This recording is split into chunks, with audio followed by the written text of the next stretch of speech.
Hey guys, it's Carrie at the Racine Heritage Museum, and today I am speaking to you from inside one of our exhibits upstairs in our Wheat and People portion of the museum.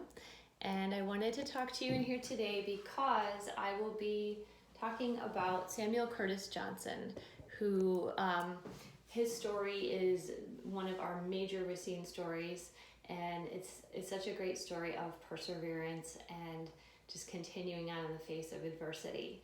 So Samuel Curtis Johnson was born in Elyria, Ohio in 1833. And fun trivia fact, he was born on December 24th. He moved to Chicago when he was about 3 years old, relocated to Grafton, spent most of his childhood in the southeastern Wisconsin area. He went to Oberlin College for a year and a half, and became an office boy for the Milwaukee and La Crosse Railroad. Later, he moved to Kenosha and worked for the Kenosha, Rockford, and Rock Island Railroad. And there, he invested half of his $100 per month income into the railroad as stock. Unfortunately, the railroad did not do very well and ended up going bankrupt, with the rails only extending about 30 miles from Kenosha. So that was his first setback, but he ended up being a partner in a book and stationery store in Kenosha, and he had a reputation for honesty and integrity, and people really liked doing business with him. He eventually was able to buy out his partner, but unfortunately, not long after that, the business went bankrupt, and he had to move on and come up with a different plan for his life. And so at that point, he moved to Racine. That was 1882. He became a salesman for the Racine Hardware Company. And it was there that he sold parquet floor like this floor behind me here, which is made of little tiny blocks of wood that are basically glued together.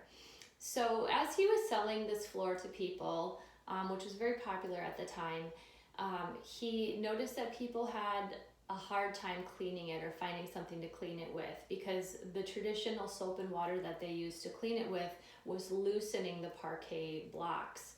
And so he started thinking about what would be some other ways people could clean it.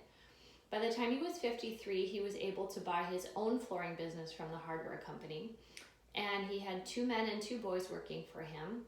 The first year, his net profit was $268.27, which is about $7,000 in today's money. So by the time his son Herbert F. Johnson was 20 years old, he came and joined the company, and they had begun to develop some other things to clean the floor with.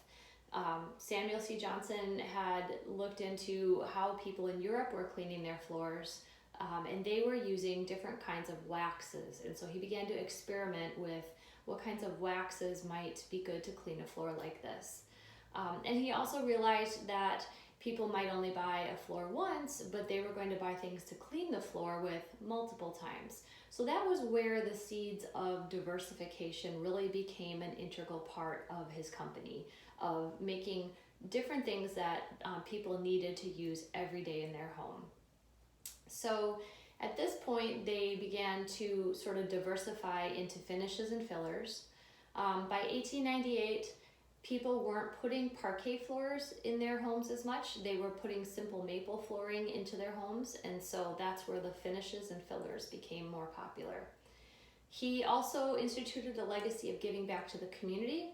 It was very important to him to have opportunities for children and for youth, and so the YMCA and the YWCA were organizations that he donated to, as well as other community organizations.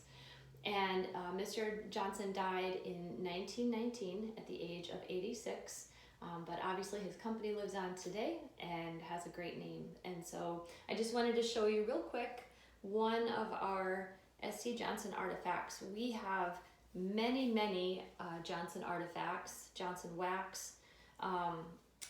We don't have all of them on exhibit, but we do rotate things through. And so this is just an example of Johnson's paste wax can that we have. But there are more things downstairs, and obviously the parquet floor in here. So we're looking forward to allowing you guys to come back into the museum, which hopefully will be in the next few weeks. And in the meantime, we hope you enjoy these videos. If you do, please like and share them. We would love to have you follow our YouTube and Instagram channels, and just make sure that you share these videos and let us know how we're doing. And we look forward to seeing you soon. Stay safe. Bye.